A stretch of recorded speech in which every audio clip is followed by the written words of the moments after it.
सुनते कानों और देखती आंखों को डॉक्टर जाहिद का सलाम अर्ज हो।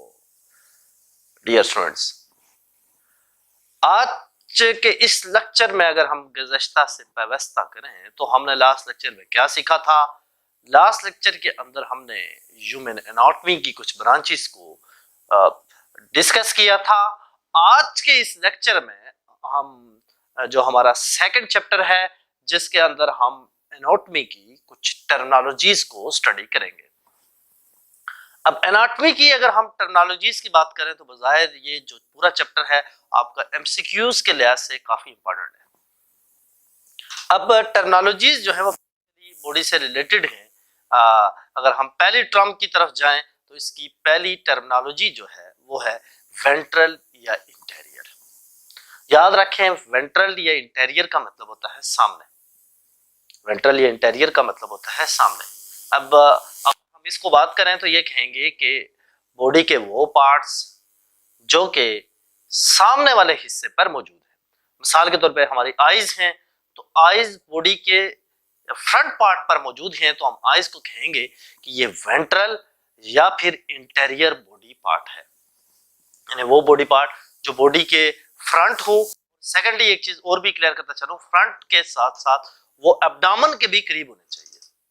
फ्रंट के साथ साथ वो एब्डोमेन के करीब भी होने चाहिए मिसाल के तौर पे। और इसके अलावा आप यानी दो हम कह सकते हैं कि या तो फ्रंट पे हो या फिर नियर टू द एब्डोमेन हो। मिसाल के तौर पे आईज फ्रंट साइड पे है, इस तरह नोज फ्रंट साइड पे है, इस तरह मेरे हैंड की अगर बात करें या पाम की बात करें तो फ्रंट साइड पे है। तो ये तमाम बॉडी पार्ट्स वेंट्रल या फिर इंटीरियर का नाम हम इनको देते हैं।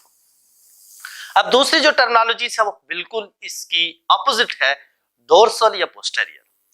डोर्सल या पोस्टेरियर क्या होते हैं? बॉडी के वो पार्ट। पहले तो ये जानते चले कि डोर्सल या पोस्टेरियर का मतलब होता है पीछे की साइड पे। तो मिसाल के तौर पे अगर मैं बात करूं रीढ़ की हड्डी की तो यकीनी तौर पे आप कहेंगे जो हमारी बैकबोन है, वर्टिब्रल कॉलम है, वो हमारी बैक साइड पर मौजूद है। तो हम कहेंगे डोर्सल या पोस्टेरियर बॉडी के वो पार्ट हैं जो कि बैक साइड पर हैं, उन्हें हम डोर्सल भी कहते हैं और पोस्टेरियर भी कहते हैं। अब जो तीसरी टर्मिनोलॉजी है वो है स्पीरियर। स्पीरियर का मतलब वैसे होता है ऊपर की साइड पे। तो बॉडी के वो पार्ट्स जो कि ऊपर की साइड पर मौजूद होते हैं हम उनको नाम देते हैं स्पीरियर। अब मिसाल के तौर पे मैं आपको कहूं कि मेरी आईज को ही हम ले लें तो हमारी आईज जो हैं वो बॉडी के अंदर बॉडी के ऊपर वाले साइड पर मौजूद हैं, हम इसको नाम देंगे स्पीरियर का। और इसके अपोजिट ही टर्मिनोलॉजी है। अगर हम नेक्स्ट देखें तो नेक्स्ट जो अपोजिट टर्मिनोलॉजी है वो है इंफीरियर।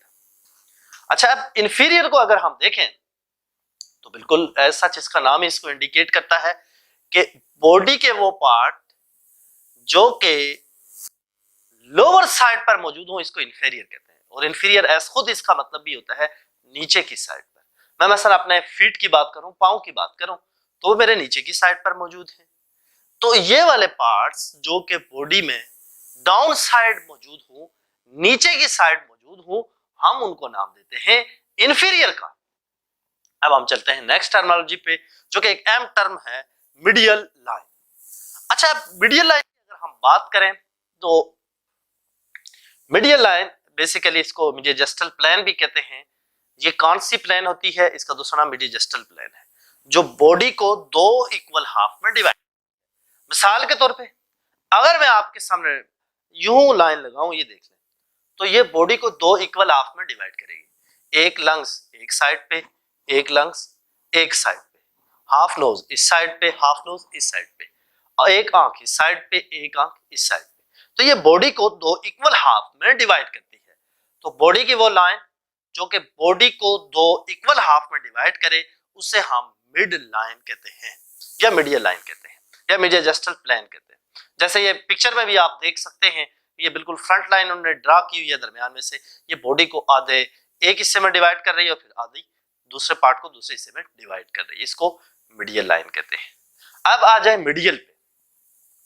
अच्छा, मीडियल बेसिकली वो बॉडी के पार्ट्स होते हैं, एक होता है मिड लाइन या मीडियल लाइन, एक होता है खाली मीडियल। मीडियल जो है ये टर्म्स डिस्क्राइब करती है कि बॉडी का वो पार्ट जो कि मिड लाइन के करीब मौजूद होता है। बॉडी, फिर थोड़ा सा याद करूं कि बॉडी का वो पार्ट जो कि मिड लाइन के करीब मौजूद हो, नियर मौजूद हो, उसे हम मीडियल लाइन कहें। मसलन ये मैं मिड लाइन सपोज करता हूं, तो ये आइज को अगर देखें तो मिड लाइन के बिल्कुल करीब मौजूद है, तो हम आइज को नाम देंगे कि ये मीडियल लाइन है। क्यों? क्योंकि ये मीडियल लाइन नहीं, ये बल्कि मीडियल ऑर्गन है, क्योंकि ये मिड लाइन के करीब है। अब उसी तरह हम देखें नेक्स्ट जो टर्म है लेटरल, नेक्स्ट अगर देखें तो वो टर्म है लेटरल। तो लेटरल क्या होते हैं? वो बॉडी के पार्ट जो कि मीडियल लाइन से दूर होते हैं, यानी कि लेटरल का मतलब भी होता है दूर, बॉडी के वो पार्ट जो कि मीडियल लाइन से दूर हो। ये मीडियल लाइन ले लें।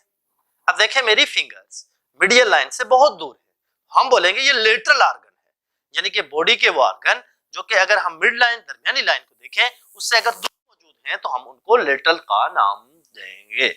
अब आ जाएं टर्म पे डीप पे। डीप जो होता है वो बॉडी के पार्ट हैं जो सरफेस से दूर होते हैं।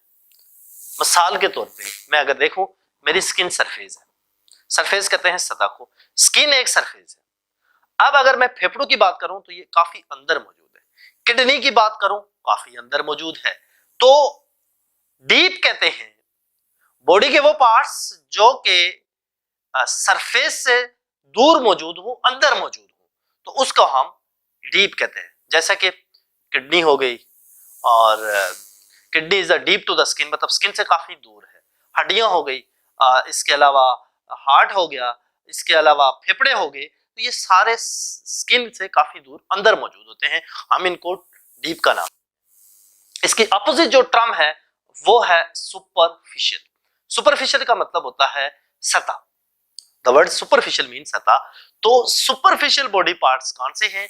वो बॉडी पार्ट जो सतह के या फिर सरफेस के करीब मौजूद होते हैं, हम उनको सुपरफिशियल कहते हैं। मिसाल के तौर पे कि अगर हम बात करें आइस की, आइस को भी आप देख सकते हैं, बिल्कुल हमारी जो सरफेस है सतह है उसके ऊपर मौजूद है, करीब मौजूद है। इस तरह स्किन की बात करें बिल्कुल ऊपर सतह पे है, हम इसको सुपरफिशियल का नाम देंगे। नेक्स्ट अगर हम बात करें नेक्स्ट टर्म की, तो नेक्स्ट टर्म है प्रॉक्सिमल। प्रॉक्सिमल क्या होता है? हम बॉडी के अंदर कोई ना कोई रेफरेंस लाइन ड्रा कर लेते हैं। अब मिसाल के तौर पे मैंने कहा कि मेरी रेफरेंस लाइन ये मिड लाइन है, तो या फिर कोई भी एक्स वाई जेड कोई भी ऑर्गन है उसका सेंटर हम रेफरेंस लाइन मान लें, तो अब प्रॉक्सिमल का मतलब होता है करीब। जो मिसाल के तौर पे मैंने मिड लाइन को रेफरेंस माना है, रेफरेंस लाइन कोई स्टडी कर रहा हूं बॉडी, तो मैंने मिड लाइन को या मीडियल लाइन को मैंने रेफरेंस माना है, तो मीडियल जो प्रॉक्सिमल है वो क्या होगा? करीब, यानी कि वो बॉडी के पार्ट जो रेफरेंस लाइन के करीब मौजूद हो उसको प्रॉक्सिमल कहते हैं। जैसे कि मिसाल के तौर पे ये है मेरी रेफरेंस लाइन, तो अगर आइज इसके करीब है तो हम इसको प्रॉक्सिमल का नाम देंगे। अब इसका अपोजिट है डिस्टल, तो बॉडी के वो पार्ट्स जो कि इस रेफरेंस लाइन से दूर हो तो उसको हम डिस्टल का नाम देंगे। तो मिसाल के तौर पे हैंड की अगर बात करूं तो ये रेफरेंस लाइन में अगर इसको सपोज किया है तो हैंड इससे काफी दूर है, तो हम इसको डिस्टल का नाम देंगे। तो इसके साथ ही मुख्तसर टर्मिनोलॉजीज खत्म हुई।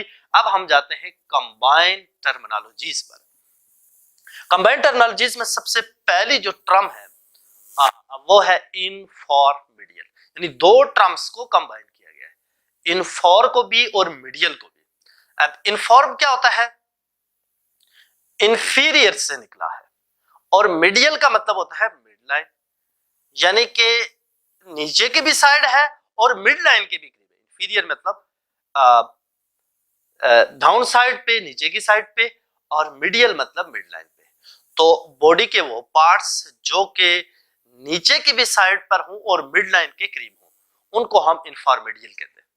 फिर बताता चलो, बॉडी के वो पार्ट्स जो कि डाउन साइड पर भी हूं और मिड लाइन के करीब भी हूं उनको हम इंफॉर्मेडियल का नाम देते हैं। मिसाल के तौर पे अगर आप देखें तो ये मीडियल लाइन है।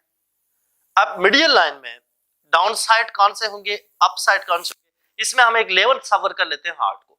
हार्ट से ऊपर वाले आर्गन जो है ये दिल है, इससे ऊपर जितने आर्गन हैं हम उनको नाम देते हैं सुपीरियर का, यानी ऊपर की साइड। जो नीचे होंगे इससे हम उसको इंफीरियर का नाम देंगे। और कंबाइंड टर्म में इंफॉर्मेडियल है, यानी नीचे की साइड पे भी है और जो है वो मीडियल लाइन के करीब भी है। तो मिसाल के तौर पे मैं बात करूं इस किडनी की, तो किडनी नीचे की साइड पर भी है, लेकिन ये देखें लेफ्ट किडनी है या राइट किडनी, ये मिड लाइन के करीब भी है, तो इनको हम इंफॉर्मेडियल कहते हैं। अच्छा, उसके बाद नेक्स्ट टर्म जो है वो है एप्सिलेटरल। एप्सिलेटरल क्या है? एप्सिलेटरल जो होता है, अगर देखें तो एप्सिलेटरल बॉडी के वो पार्ट्स हैं। एप्सिलेटरल की अगर हम बात करें, बॉडी के वो पार्ट हैं जो कि मौजूद हैं दोनों के दोनों एक ही साइड्स पर, उनको हम एप्सिलेटरल कहते हैं। मिसाल के तौर पे अगर हम देखें एप्सिलेटरल की, तो मेरा आप ये राइट हैंड देखें और मेरी ये आप जो है वो राइट आई देखें, तो ये दोनों एक ही साइड पर मौजूद है, तो हम इसको एप्सिलेटरल का नाम देते हैं कि बॉडी के वो पार्ट्स जो कि एक ही साइड पर मौजूद हों, तो हम उसे एप्सिलेटरल कहते हैं। राइट आई, राइट आईज या राइट लेग, अब देखिए ये दोनों एक ही साइड पर मौजूद है, तो हम इसको एप्सिलेटरल का नाम देते हैं। अब इसके बरअक्स इसकी अपोजिट टर्म है काउंट्रालेटरल।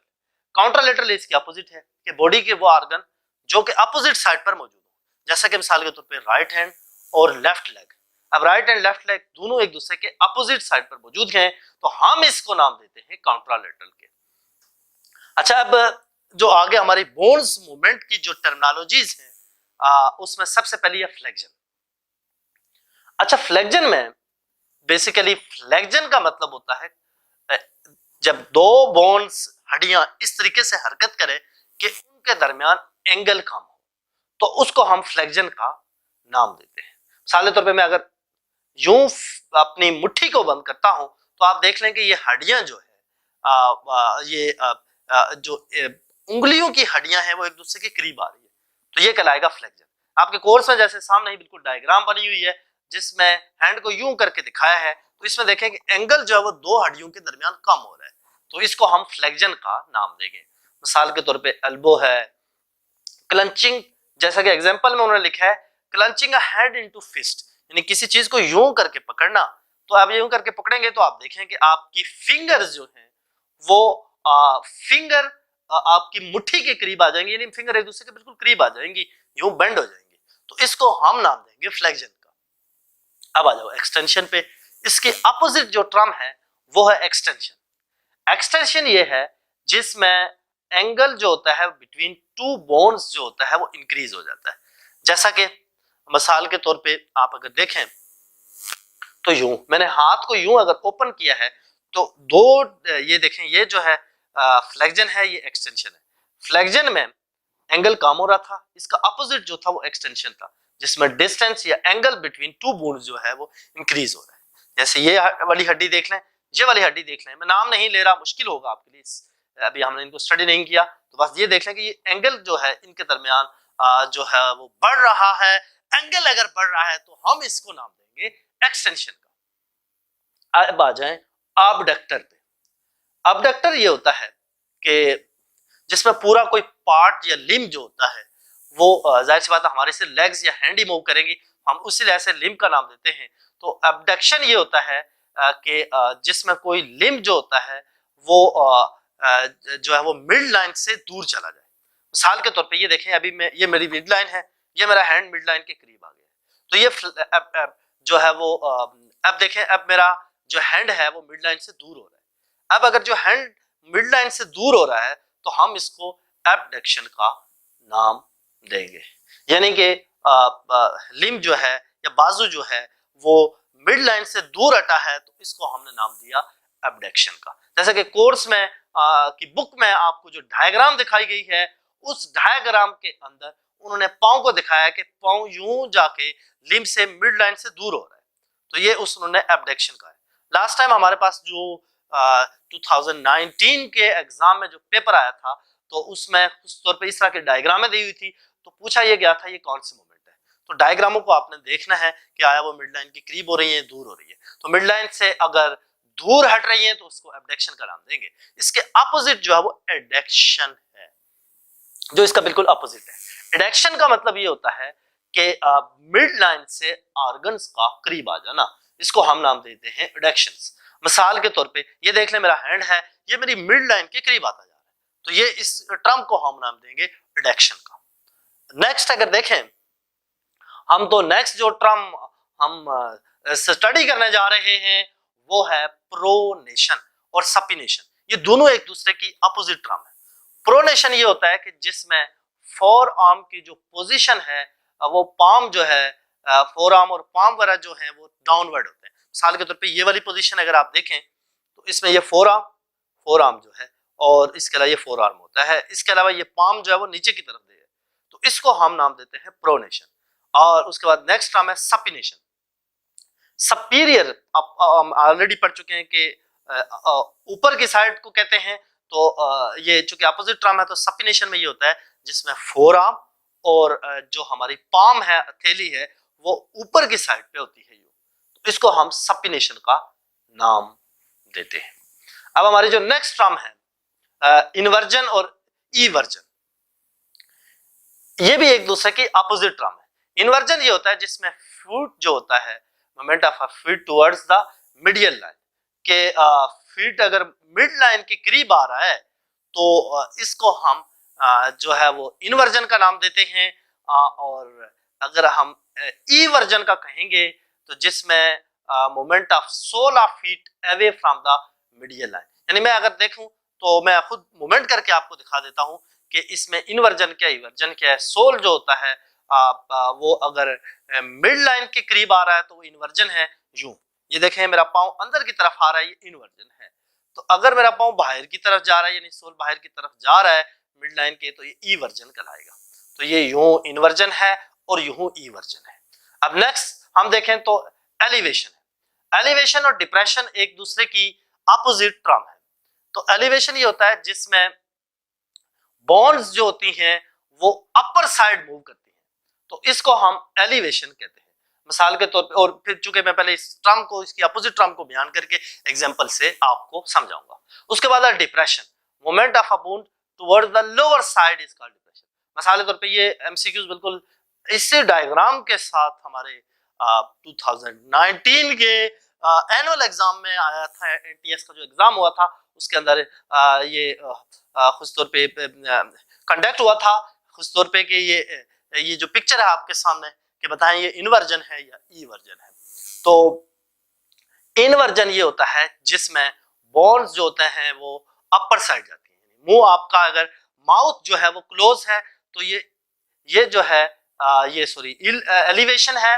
और उसके बाद अगर डिप्रेशन की बात करें तो इस डिप्रेशन के अंदर जो माउथ है, जो आपका माउथ अगर ओपन है यूं करके तो ये डिप्रेशन है, लेकिन माउथ अगर बंद है यूं करके तो ये एलिवेशन है, क्योंकि बोन्स जो है वो आपस में जुड़ जाती है, जबड़े आपस में जुड़ जाते हैं, तो ये एलिवेशन हुआ।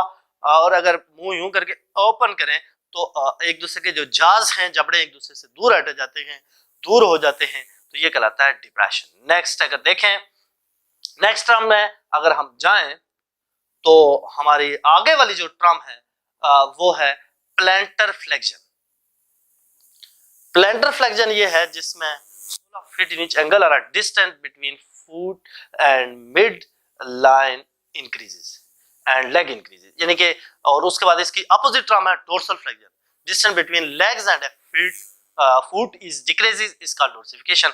अब इसको थोड़ा सा अगर देखें तो डायग्राम में भी आपको नजर आ रहा है कि डोर्सिफिकेशन ये होता है कि जिसमें लेग और फीट में डिस्टेंस कम होता है। मिसाल के तौर पे मैं अगर पांव को ऊपर की साइड उठाऊंगा तो आप देख सकते हैं जब पांव ऊपर की साइड होता है तो पांव जो होता है वो लेग के करीब आ जाता है, तो उनमें डिस्टेंस कम हो जाता है, तो ये डोर्सिफिकेशन है। अब मैं पांव को यूं नीचे करता हूं तो ये कहलाएगा डोर्सिफिकेशन के अलावा ये कहलाएगा कि जिसमें हमारा प्लैंटर फ्लेक्शन कहलाएगा, जिसमें डिस्टेंस जो है आप देख सकते हैं वो दो बोन्स के दरमियान बढ़ जाता है, यानी पांव की हड्डी और अपना जो हमारी लेग है उसके दरमियान डिस्टेंस इंक्रीज हो जाता है।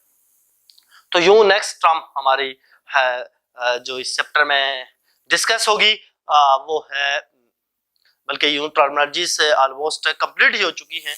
तो ये टर्म्स आपके एमसीक्यूज के लिहाज से बहुत अहम टर्म्स थी।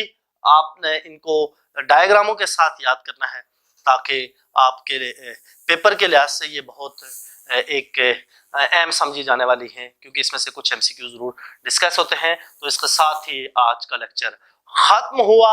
सुनते कानों और देखती आंखों को डॉक्टर जाहिद का सलाम अर्ज हो। बहुत बहुत शुक्रिया।